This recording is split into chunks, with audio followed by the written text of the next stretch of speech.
Donald Trump आजकल भारत में बहुत चर्चा में है।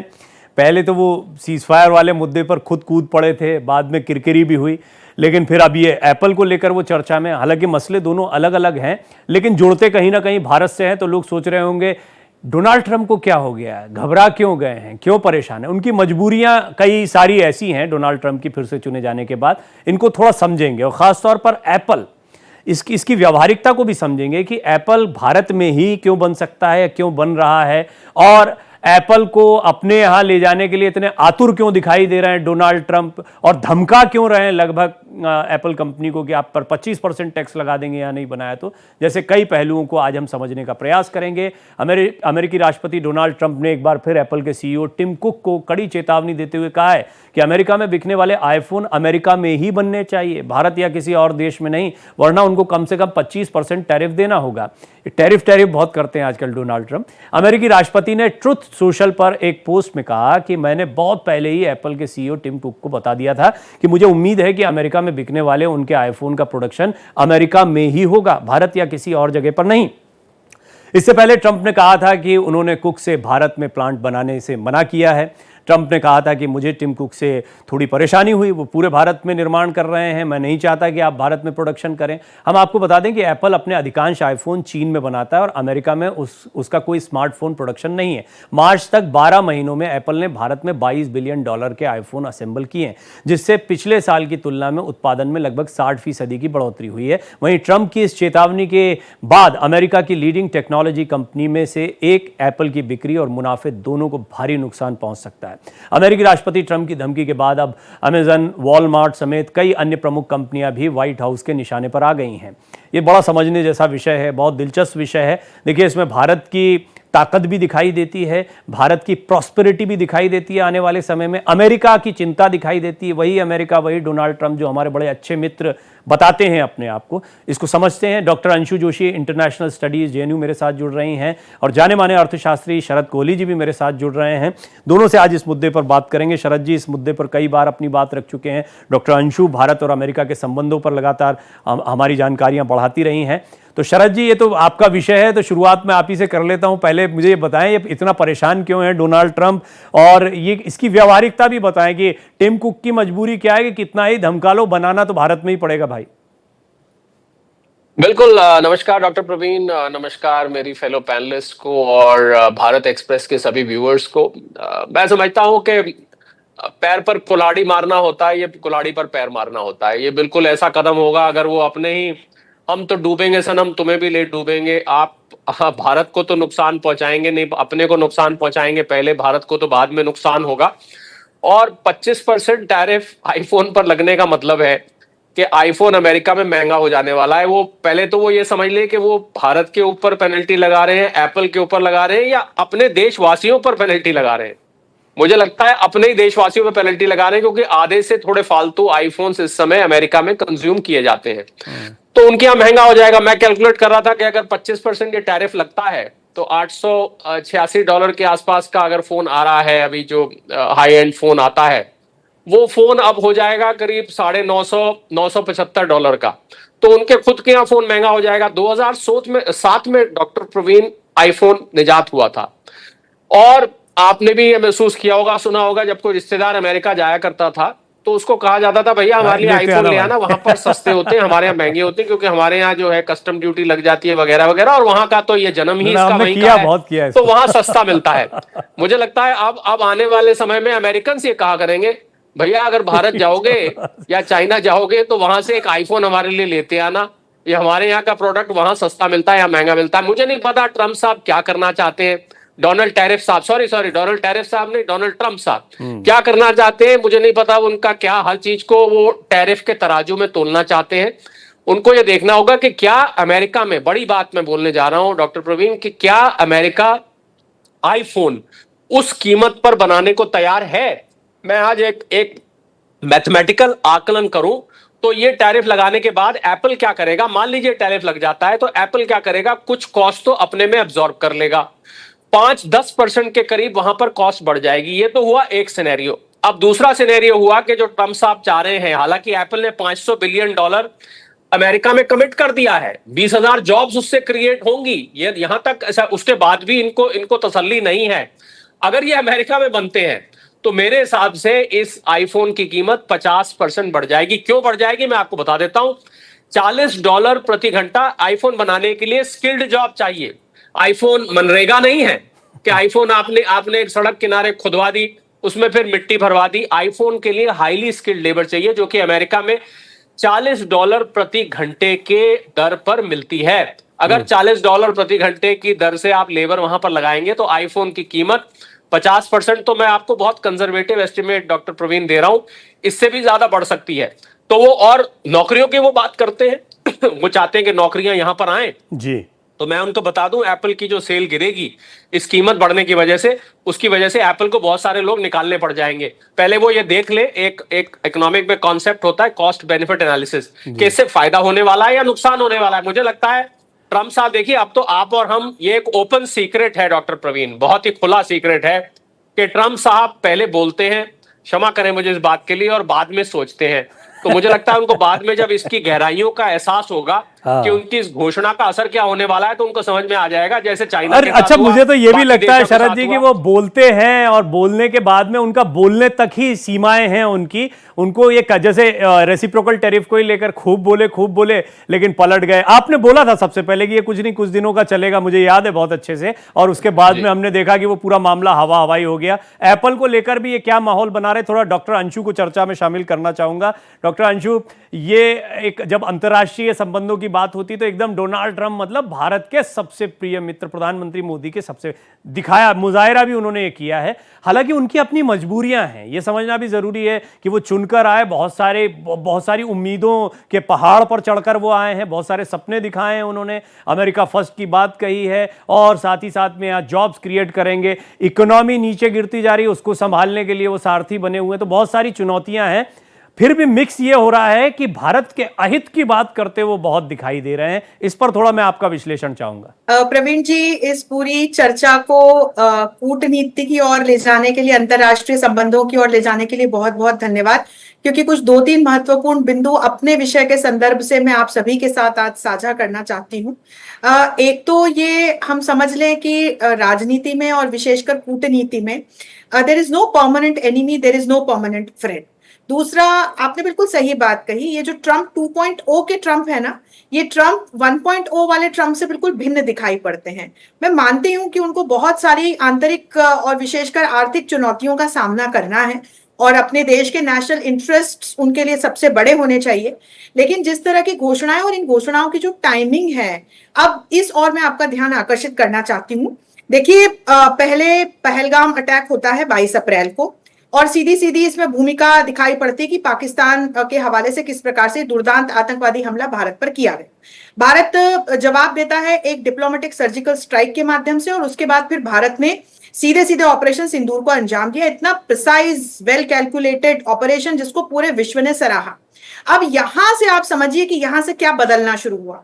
उसके बाद तनातनी 2-3 दिन चली, फिर हम हमारे प्रधान को या पाकिस्तान की ओर से कोई स्टेटमेंट नहीं देखते हैं। हम देखते हैं कि ट्रंप एक स्टेटमेंट लेकर के आते हैं कि दोनों ही देशों के बीच में उन्होंने मध्यस्थता करने की कोशिश की है, बात की है, और सीज फायर अनाउंस किया जा रहा है।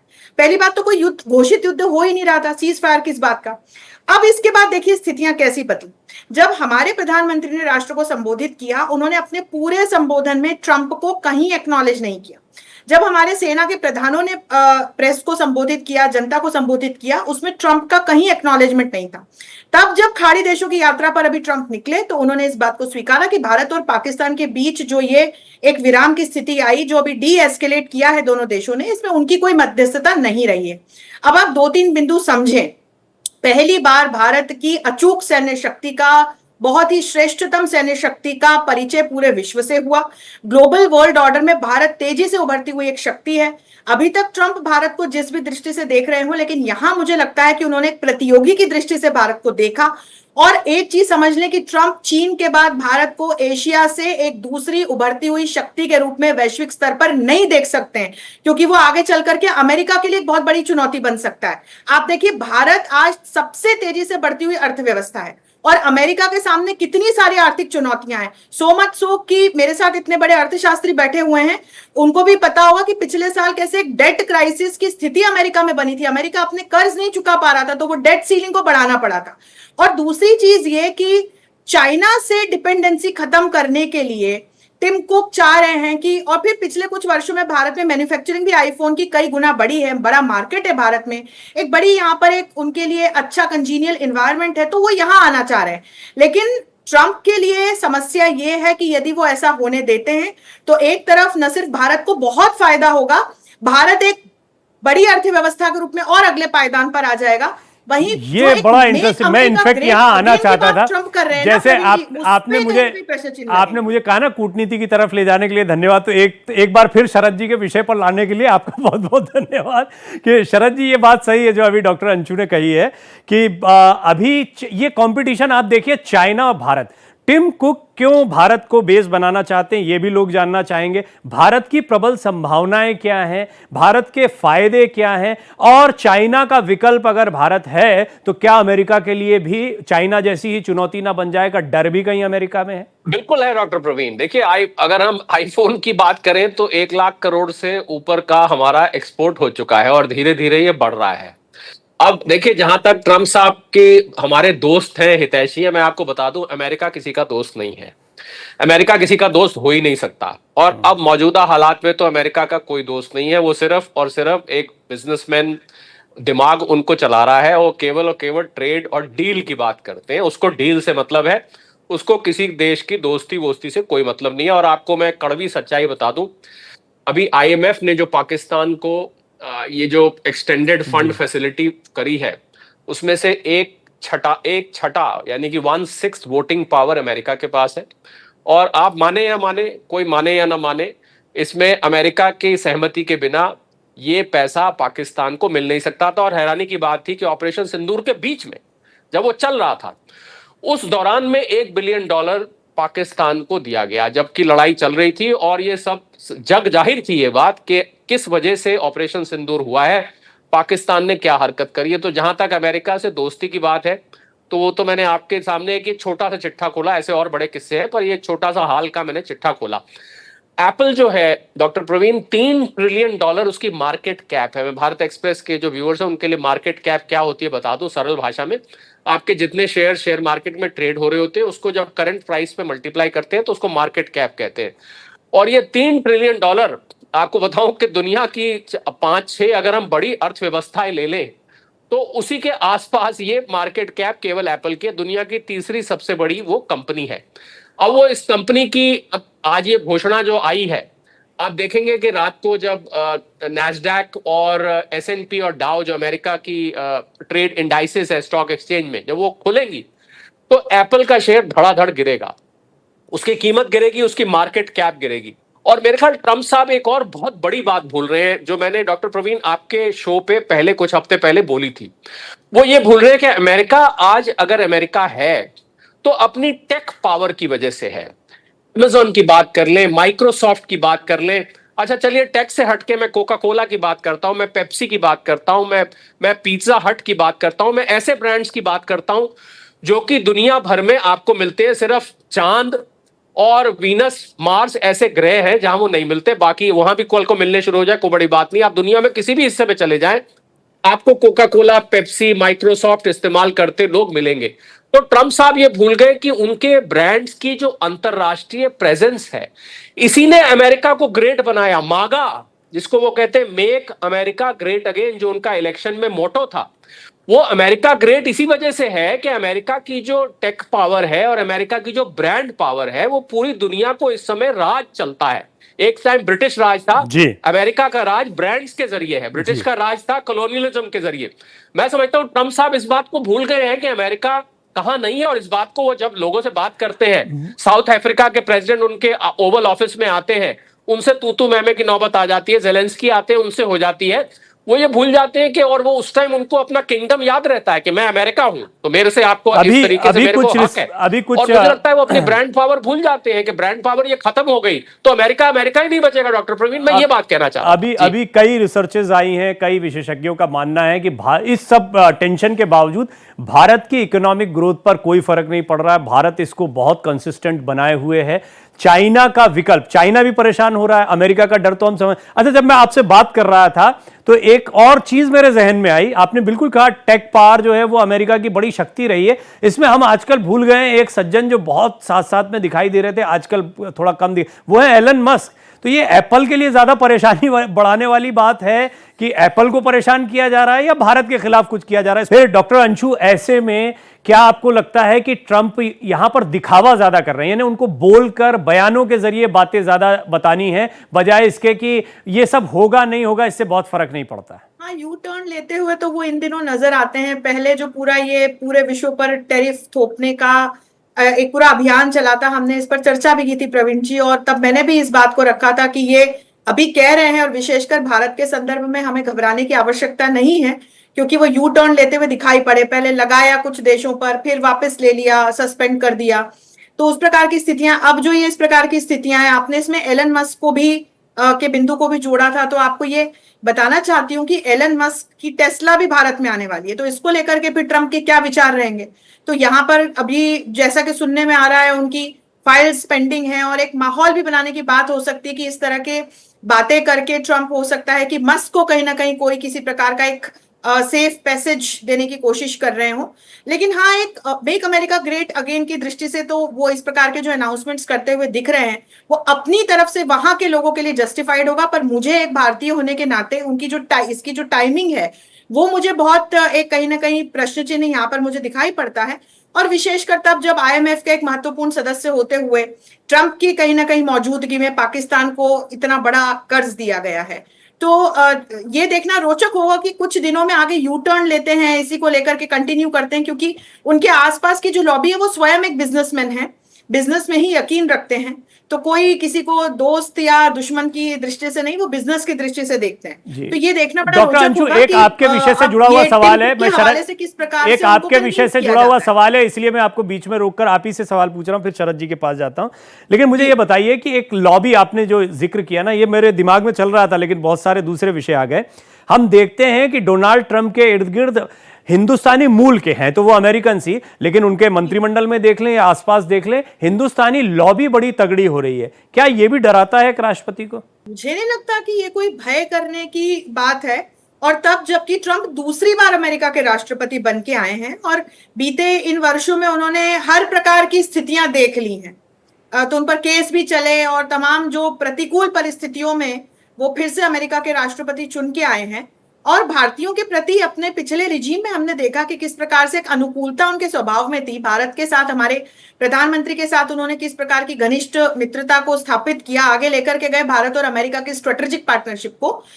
इस बार मुझे लगता है कि स्थितियां थोड़ी सी भिन्न प्रवीण जी इसलिए नजर आती है कि अमेरिका की जो अभी आंतरिक स्थिति है वो इस बार थोड़ी सी भिन्न है। और फिर वैश्विक स्तर पर भी देखें तो दो कॉन्फ्लिक्ट्स चल रहे हैं जिनको रुकवाने का बड़ा कॉन्फिडेंटली उन्होंने दावा किया था कि मैं जैसे ही जीत के आऊंगा मैं दोनों ही युद्ध रुकवाऊंगा। अभी एक भी संघर्ष हम रुकते हुए नहीं हमने देखा है, और भारत पाकिस्तान के बीच ये एक अलग टिप शुरू हो गया। वो तो उसका श्रेय लेने की दिखाई पड़ता है उनको, बेचारे श्रेय लेना चाह रहे थे उसका, वो भी नहीं मिला। श्रेय लेना चाह रहे थे उसका कि चलो मैंने ये नहीं तो कुछ तो किया, कहीं तो किया। खैर, लेकिन शरद जी, अभी एक बड़ी बात यही है कि भारत की इकोनॉमिक ग्रोथ के विषय में आप कैसे विचार करेंगे? और कोई नेता, कोई राजनेता अपने यहाँ पर कोई भी पॉलिसी हालांकि डोनाल्ड ट्रंप व्यवसायी भी बड़े अच्छे हैं, नेता तो खैर बाद में बने, पहले तो व्यवसायी हैं और अमेरिकन इकोनॉमी को और अब बेहतर जानते होंगे, हमसे बेहतर जानते होंगे। तो वो जो डिसीजंस ले रहे हैं वो बिल्कुल ही एकदम बिना सोचे ले रहे होंगे, ये सोचना भी थोड़ा अजीब लगता है। और दूसरा, भारत की इकोनॉमी के विषय में आपके विचार जरूर रखिएगा कि वर्तमान हालात में जब बड़ी बड़ी ताकतें परेशान हो रही हैं तो भारत आगे बढ़ रहा है, भारत आगे बढ़ रहा है, ये कितना कंसिस्टेंट रहेगा, या आप कुछ रोड़े और देखते हैं आने वाले दिनों में? मुझे लगता है डॉक्टर प्रवीण, आपके सवाल का मैं सीधा जवाब दूं तो एक अंग्रेजी में शब्द होता है अनस्टॉपेबल। तो भारत की जो ग्रोथ है वो अनस्टॉपेबल है। ट्रंप साहब एप्पल पे लगाएं मत लगाएं, मैंने आपको कॉस्ट बेनिफिट एनालिसिस बता दिया। अब टिम कुक साहब जब उनको बताएंगे ट्रम्प साहब को कि साहब आप यहां बनाना तो मुझे और ज्यादा महंगा पड़ेगा, उससे कीमत और ज्यादा बढ़ जाएगी, आप 25% लगा दो, इससे बेटर तो मैं तब भी सस्ता पड़ेगा। भारत की ग्रोथ डॉक्टर प्रवीण अनस्टॉपेबल है। भारत की जो डोमेस्टिक इकोनॉमी है, हमारी जो 140-45 करोड़ की आबादी है, हमारी मिडिल क्लास इस समय अमेरिका की आबादी से करीब करीब डबल हो चुकी है। हालांकि कुछ लोग 50 करोड़ बोलते हैं, मेरे हिसाब से हमारी मिडिल क्लास इस समय 65-70 करोड़ के आसपास पहुंच चुकी है। अगर हम टीयर 2 टीयर 3 सिटीज और गांव के इलाकों को भी देखें तो भारत की ग्रोथ को कोई रोक नहीं सकता है। मुझे नहीं लगता कि फर्क पड़ने वाला है वो एप्पल आईफोन बनवाएं, एप्पल के आईफोन ना बनवाएं, उस पर टैरिफ लगाएं, उस पर टैरिफ ना लगाएं, भारत रुकने वाला नहीं है। और आपने एक बड़ी अच्छी बात कही थी कि उनके आसपास जो भारतीय मूल के लोग हैं, तो हमने कमला हैरिस जी जो वहां की वाइस प्रेसिडेंट थी उनको देखा था, कितना वो भारत के फेवर में थी, ये जग जाहिर है, कितना वो भारत के खिलाफ बोलती थी। तो मुझे भारतीय मूल के जो लोग हैं, सब तो नहीं एक जैसे होते, पर उसमें वो अब थिंकिंग के पॉइंट ऑफ व्यू से अमेरिकन बन चुके हैं, और ज्यादातर लोग उसमें इंडिया को फेवर करते हैं या नहीं करते, ये एक प्रश्न चिन्ह है। पर ट्रम्प साहब को इन सब बातों पे कोई फर्क नहीं पड़ता, और मुझे नहीं लगता ये जो टैरिफ का वो थ्रेट दे रहे हैं, ये थ्रेट सच में कन्वर्ट होगा, क्योंकि वो बहुत जोर शोर से जब उन्होंने चाइना पे टैरिफ लगा दिया था तो वो तब भी बहुत दृढ़ थे, पर उनकी दृढ़ता पे अब मुझे पूरा यकीन नहीं है। तो कुक साहब को बहुत ज्यादा चिंता करने की मुझे लगता है बात नहीं है। कुक साहब को करना क्या है कि वहां जाए और 25% टैरिफ के बाद आईफोन की कीमत रख दे सामने, और अमेरिका में $40 प्रति घंटा के हिसाब से जो स्किल्ड लेबर मिलेगी उसकी कीमत रख दे सामने, और ट्रम्प साहब को दिखा दे, बोलो जी आपको $900 का फोन $2000 का चाहिए, $1500 का चाहिए, क्या करेंगे? मुझे तो लगता है कि सोच रहे थे छोटे छोटे कामों को लाने के बजाय एक बड़ा काम लेकर आ जाएं। शायद ये सोच रही हो बांग्लादेश में कपड़े क्यों बनवा रहे हैं, अपने यहाँ पर बनवा लें। चाइना से टेक्नोलॉजी क्यों ले रहे हैं, भारत से सॉफ्टवेयर क्यों ले रहे हैं, अपने यहाँ बनवा लें। तो डॉक्टर प्रवीण सिर्फ एक सेकंड टोक रहा हूं, फिर तो हमें भी ये सोचना चाहिए हम माइक्रोसॉफ्ट क्यों इस्तेमाल कर रहे हैं, हम अपना करें, हम पिज्जा हट का पिज्जा ना खाएं, हम अपना बर्गर सिंह का पिज्जा खाएं, हम जितनी कोका कोला अपनी ना पिए, अब कैंपा पिए, जो कि मैं समझता हूं अमेरिका के ऊपर भी अगर इस टाइप का थ्रेट आया तो अमेरिका आपने बड़ी अच्छी बात कही। लोग इसको थोड़ा सा इसको हास्य के अंदाज में ले रहे होंगे, लेकिन हम अवेलेबिलिटी, हम वो मंच दे रहे हैं। KFC, मैकडॉनल्ड, आपने कई ऐसे बड़े ब्रांड की बात की, मैं कह रहा हूं छोटे छोटे खाने पीने के कई ब्रांड हैं जो फल फूल रहे हैं भारत में और अच्छा खासा बिजनेस मिल रहा है। उनका क्या होगा? बहुत बड़ा बिजनेस अमेरिका को भारत देता है। ऐसा नहीं कि हम वो मजदूर हैं जो सिर्फ बनाकर सामान वहां पर भेजते हैं, ये वो बाजार भी है। यहां पर सिर्फ आईफोन के लिए बनाने की फैक्ट्रियां नहीं है, मजदूर नहीं है, यहां आईफोन के खरीदार भी बड़ी तादाद में है। यहाँ ये भारत है। भारत में आईफोन के जो शौकीन है, आपने जब 2007-8 की बात की तो वो मैं शुरुआती शौकीनों में था, और वही अमेरिका वाली बात मुझे याद आ गई थी। तो भारत में उस समय कल्चर था। तो आईफोन के मुरीद यहां भारत में जैसे हैं, शायद मुझे लगता है अमेरिका में भी नहीं होंगे। चर्चा बड़ी अच्छी थी, काफी जानकारियां मिली। डॉक्टर अंशु आपका धन्यवाद, शरद जी आपका बहुत बहुत धन्यवाद, और हम लगातार इन विषयों को आपके सामने रखते रहेंगे। एप्पल को ट्रंप की धमकी जरूर है, लेकिन यह धमकी कोरी धमकी दिखाई पड़ती है। बार बार कह रहे हैं ट्रंप की भारत में या कहीं और मत लगाओ, अमेरिका में लगाओ, लेकिन यह व्यवहारिक नहीं है। ये इस चर्चा में बड़ा स्पष्ट हो गया। इससे अमेरिका का कितना बड़ा नुकसान है, और अपने नुकसान के बारे में डोनाल्ड ट्रंप बहुत अच्छे से जानते होंगे।